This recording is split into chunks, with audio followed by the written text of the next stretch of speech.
குத்துன்னு குத்திட்டாங்க. உங்களுக்கு பிடிச்சிருக்குன்னு கண்டிப்பா நினைக்கிறேன். பிடிக்காத யாருமே இருக்க முடியாது. மிக மிக சிறப்பாக மிக மிக அழகாக ரொம்ப ஃபாஸ்டா ரொம்ப எனர்ஜியா அப்படி ஆடினாங்க. எல்லாருடைய கடைசியில அப்படியே எல்லாம் நித்திர கொண்டு போகணுமா எனர்ஜியா இறங்கிட்டாங்க. சரி, நிச்சயமா எங்களுடைய நிறைவு நேரம் கூட வந்து விட்டதுன்னு சொல்லலாம். சரி, இப்போது எங்களுடைய அதிபர் தொடர்ந்து சொல்லுங்க. நான் ரொம்ப பேசிட்டா அப்படி அல்ல. எங்கே முதல் சிறையினுடைய அறிவிப்பில் மகிழ்ந்திருந்தீர்களா? ஒரு முறை உற்சாகப்படுத்தலாமா? கடந்து வருகின்ற குறைந்தது 4 பேர்கள் இணைந்து கொண்டார்கள். இவர் எங்கிருந்து வந்திருக்கிறார்? இவர் இந்தியரா, சிங்கப்பூரா, இலங்கை என்று மட்டும் சொல்லவே இல்லை. சாட்சாத் இவர் வவுனியா மண்ணில் இருந்து தோன்றிய ஒருவர். இந்த மண்ணில் 3 ஆண்டுகள் இப்பொழுது இணைந்து கொண்டிருக்கிறார். படிப்புக்காக இணைந்திருக்கிறார். இவருடன் இவருடைய அண்ணா அருண்ஸ்ரீயும் இணைந்து லட்சியம் FM என்ற நிகழ்ச்சியை தொடர்ந்து நடத்துவார்கள். அது ஒரு கலாய்க்கின்ற நிகழ்ச்சி அப்படின்னு அவர்கள் சொல்வார்கள். அவர்கள் இயல்பிலேயே நகைச்சுவை கலந்து இருக்கக்கூடியதாக இருந்தது. மகிழ்ந்திருந்தது. ரொம்ப கலைக்கல அளவாய்த்த நல்லா இருக்கின்ற மைக் கிடைக்காதது மிக மகிழ்ச்சி. அதனோடு இணைந்து அறிமுகமான ஜனனி சிவாஜி அவர்களை வாழ்த்துகிறோம். இன்று பின்னணியில் ராகுவி மோகன் என்று அறிவிப்பை செய்யாமல் ஒழுங்குபடுத்தலில் கை கொடுத்திருந்தார்கள். மிக்க நன்றி. சொன்னதை விட 35 நிமிடம் தாமதமாகவே இப்போது உங்களுக்கான பரிசுகள் வழங்குகிற நேரம். ஆனிடம் மன்னிப்பீரனை நம்பிக்கொண்டு யுதன் என்னோடு இணைந்திருங்கள், ராகுவியும் இணைந்திருங்கள். இப்போது 2 மூத்தவர்கள் இந்த அரங்கத்தில் இருக்கிறீர்கள். உங்களுடைய அன்பாக அழைக்கிறோம். இந்த சின்னம் சிறு கலைஞர்களுக்கு, அதான் சின்னம் சிறு கலைஞர்கள் இவர் உட்படத்தான்.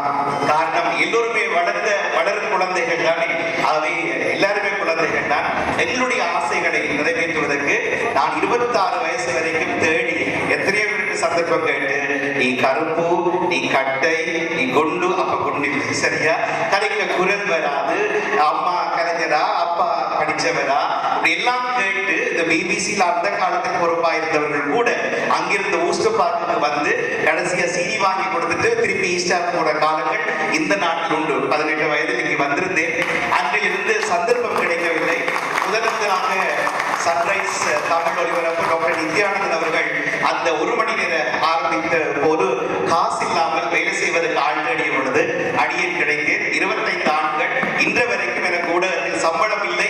ஆனாலும் மகிழ்ச்சி எது என்றால், நினைத்ததை செய்வதற்கு டாக்டர் நித்யானந்தன் இடம் தந்தார், பெயர் கிடைத்தது. சிஐடியில் பணிபுரிந்த போது டாக்டர் முரளிமானவர் அவர்கள் நினைச்சபடி செய்யலாம் என்று இடம் தந்தார். கொஞ்சம் பேர் எடுக்க முடிந்தது. ஆகவே நினைத்தபடி செய்வதற்கு இந்த அறிவு தான் எங்களுக்கு கிடைத்திருக்கிறது. நாம் எல்லோரும் குழந்தைகள். அடுத்த நிகழ்ச்சியிலே நீங்களும் இணைய வேண்டும். உங்களிடம் மதுஷான ஒரு சின்ன நோட் புக்கை தந்திருந்தார். பலர் எழுதவில்லை என்று சொல்லியிருந்தார். ஒருவேளை இப்போது எழுத துடித்தால் உங்களிடம் என்ன திறமை இருக்கிறது, கவலைப்படாதீர்கள். மற்ற பற்றி எழுதிவிடுங்கள். உங்களுடைய இமெயிலையும் மொபைலையும் பெயரையும் இணைத்துக் கொடுங்கள். முடிந்தால் இந்த நிகழ்ச்சி பற்றி கூட நிறைய பேர் இருந்த அரங்கத்தில் ஒரு குறைய பேர் இருக்கிறீர்கள், ஆனால் நிறைவாக இருக்கிறீர்கள். உங்களுக்கு நன்றி தெரிவிக்கிறோம். உண்மையிலே அதை சிறப்போடு எழுதி விடைபெறுங்கள். ஜனவரி 11 உலக தமிழ் மொழி நாள் நாமே தான் உருவாக்கினோம். எந்த தலைவர்கள் உருவாக்கவில்லை. அது தமிழ் மொழிக்கு நாள் இல்லை.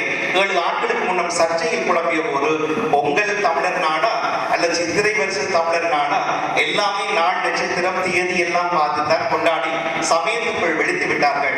ஒரு டேவிட், ஒரு முகமது, ஒரு கந்தசாமி இணைவதற்கு வாய்ப்பில்லை. ஆகவே மொழி நாளை உருவாக்கினோம். ஒவ்வொரு வருடத்திலும் ஜனவரி மாதம் 2வது ஞாயிற்றுக்கிழமை எதிர்காலத்தில் சரித்திரத்தில் பொறிக்கப்படும். அது தமிழ் மொழி நாள். அதுக்கு உலக தமிழ் மொழி நாள் என்பதை உருவாக்கினோம். அதுக்கு அமைப்பாகவே ஜனவரி 11 நமக்கு இந்த சந்தர்ப்பம் கிடைத்திருக்கிறது. பலர் ஊக்கம் தருவீர்கள். எல்லோருக்குமே அன்பான நன்றி உரித்தாக்கிக் கொள்ளட்டும். அடுத்து பிப்ரவரி 22 இந்த துண்டு பிரசுரம் அங்கே சிறுமி சாலையில் இருக்கிறது. தயவு செய்து எடுத்து செல்லுங்கள். அந்த தியரி மட்டும் தொல்வத்திலிருந்து பொவற்றிக்கு மாற்றப்படலாம், உறுதி செய்யப்படவில்லை. ஒரு வாரத்துக்குள் அதை செய்து விடுவோம். மற்றபடி 125வது பொன்மாலை பொழுது ஜனவரி மன்னிக்க வேண்டும் மார்ச் மாதம் 29ஆம் தேதி ஐரோப்பிய பொன்மாலை பொழுதாக நடைபெறும். உங்கள் எல்லோரையுமே அங்கும் சந்திக்க விரும்புகிறோம். எப்படி என்றால் பார்வையாளர்களாக இல்லை, நீங்கள் இந்த மேடையில் இருக்க வேண்டும். பாவை ஜெயபாலன் கேட்டார், என்ன வயது எல்லை இருக்கிறது, எத்தனை வயதுக்கு கீழ்பட்டவர்கள் இணையலாம் என்று. வயது இல்லை, நாங்கள் இறந்ததுக்கு பிறகு எங்களுக்கு வயது இல்லை இந்த மேடை. அதை யாரும் இணைந்து கொள்ளலாம். உண்மையில் பாவை ஜெயபாலன் இன்னும் மேஜிக்கில் நிறைய பாடும் குரலாக இணைந்து கொண்ட அக்ஷானியா அவர் கூட அருமையான பாடல் இன்னும் சில நிகழ்ச்சியில் ஏற்பாடு செய்திருந்தோம். நிறைய இவருடைய காமெடி கலக்கங்கள், சபையோருடைய விவாத நிறைய இருந்தன, எல்லாமே ரத்தாகி இந்த அளவு முடிந்திருக்கிறோம். உண்மையில் மேடையில் இருந்து நான் பேசுவது குறைவு, மண்டபத்தில் தான் இருப்போம் எப்போதுமே. இன்று நேரத்தை சுருக்கமாக எடுத்துக்கொண்டோம். ஆகவே நிறைவாக நீங்கள் அடுத்த முறை இந்த அரங்கத்தில் ஒருவராக மாற வேண்டும். இதை இயக்குங்கள், கஸ்டோடியோவிடமிருந்து பெற்றுக் கொள்ளுங்கள். எப்படி எய்ம்ஸ் மீடியா அதனை தாங்களாக இணைந்து கொண்டு இதில் கரம் தந்திருக்கிறார்களோ, தமிழினி பத்திரிகை தாங்களாக மனமும் வந்து தாங்களும் ஒருவராக மாறிவிட்டார்களோ, எதிர்காலத்தில் இறங்கும் இல்லமும் கூட நிச்சயமாக எங்களோடு மன்னிக்க வேண்டும், உங்களோடு நாங்கள் கை கொடுக்கிற அந்த சந்தர்ப்பம் தளத்தில் உருவாகும். ஆகவே மற்றும் இன்று ஜனவரி மாதம் 19ஆம் தேதி அக்ஷயா மண்டபத்திலே 2வது தமிழர் திருநாள் நடாத்துவதற்காக இணைந்திருந்தார்கள். ஆதரவை கேட்டார்கள். கேட்டு வாய்மூலம் உணவாகவே உறுதியளித்து விட்டோம். நாம் சேர்ந்து வேலை செய்வோம். என்ன கேட்டோம், அதுக்கு அடுத்த நிகழ்ச்சியில் சேர்ந்து நாங்கள் எல்லோருக்கும் வேலை செய்ய வேண்டும். மீண்டும் இந்த இழந்த சமுதாயத்தை மீண்டும் ஐரோப்பாவிலே பெற வேண்டும். ஆகவே வருகிற அடுத்த சனிக்கிழமை இறங்கும் இல்லம் நடாத்துகின்ற சிறப்பு ஒன்று கூடல், அது வருடாந்த ஒன்று கூடலாக நடைபெறுகிறது. காஷோட்டடில் திரு ஸ்ரீமதி அண்ணாவிடம் ஒலிங்டன் நகர மண்டபத்திலே நடைபெறுகிறது. 28ஆம் தேதி சனிக்கிழமை இறங்கும் இல்லம். நிறையவே விளம்பரங்களின்றி நிறைய குழந்தைகளை பராமரிக்கிற கைங்கரியத்தை இணைத்திருக்கிறார். மறுநாள் அந்த அன்று கனடாவில் கனடா உதயன் பத்திரிகையினுடைய ஆசிரியர் திரு லோகேந்திரலிங்கம் அண்ணா அவர்கள் சிறப்பு விருதாக இணைகிறார். அவரையும் வரவேற்றுக் கொள்கிறோம். மறுநாள் அவருடைய புத்தகம் இதுவரை என்கிற ஒரு தொகுப்பு வழியாக போகிறது. மேங்கோ பேலஸ் சிற்றுண்டி சாலையின் கீழ் மண்டபத்திலே அந்த நிகழ்வு 29ஆம் தேதி ஞாயிற்றுக்கிழமை மாலை இடம்பெறப் போகிறது. அதுக்கு அடுத்து 19ஆம் தேதி நிகழ்ச்சி. அதுக்கு முன்னதாய் 11ஆம் தேதி பொன்மாலை பொழுது. சரி, இதனை பெற்றுவிட்டேன் இல்லையா? உங்களை விட கூடுதலாக பேசிவிட்டேன். சரி, அவசிய அறிவித்தல் காரணமாக அதை சொல்லிக் கொண்டோம் என்பதை அன்பாக கூட தெரிவித்துக் கொண்டு மீண்டும் இன்றைய தினம் இந்த பரிசனை வழங்க திரு பரமேஸ்வரி அம்மா அவர்களை தயவு செய்து எங்களோடு உங்களை கேட்காமலே உங்கள் உறவுக்காரமிருந்த அனுமதியை கேட்டுக்கிறோம். எங்களோடு ஒரு முறை இணைந்து கொண்டு மேடைக்கு வந்து இந்த பரிசுகளை வழங்க வேண்டும். அதேபடி திரு சிவபாலசுந்தரம் ஐயா அவர்கள் ஒரு வார்த்தைகள் பேச முன்னதில் நாம் விரும்பி இருந்தோம்.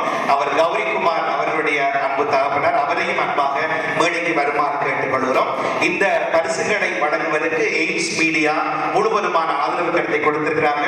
எனவே எய்ம்ஸ் மீடியா அதிபர் சிவராஜா அவர்களையும் அன்போடு கூட அழைக்கிறோம். சேலஞ்ச் அமைப்பினுடைய இயக்குனர் திரு ரகு சீரன் அவர்களையும் தயவு செய்து வாருங்கள். எங்களுடைய அறிவிப்பாளர் திரு கிங்ஸ்டன் சிவா அவர்களையும் அன்போடு மேடையில் இணைந்து கொள்ளுங்கள். எல்லோர் சார்பாகவும் வாணி மோகன் அவர்களிடம் எங்களோடு இணைந்தார்.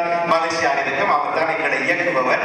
அவர் உட்கார்ந்திருக்கிறார் என்று அவரை அன்பாக மேடைக்கு அழைத்துக் கொண்டு மற்றும் இன்றைய செலவினங்களை சேலஞ்சும் ஃபர்ஸ்ட் ஆடியோவும் எய்ம்ஸ் மீடியாவும் நாங்களே கைகளால் பொறுத்துக் கொண்டோம்.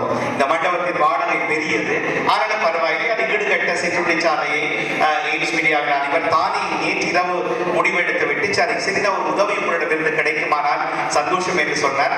என்ன இருக்கிறது மீடியா என்று தெரியவில்லை. ஆமா, அது வந்து இட்லி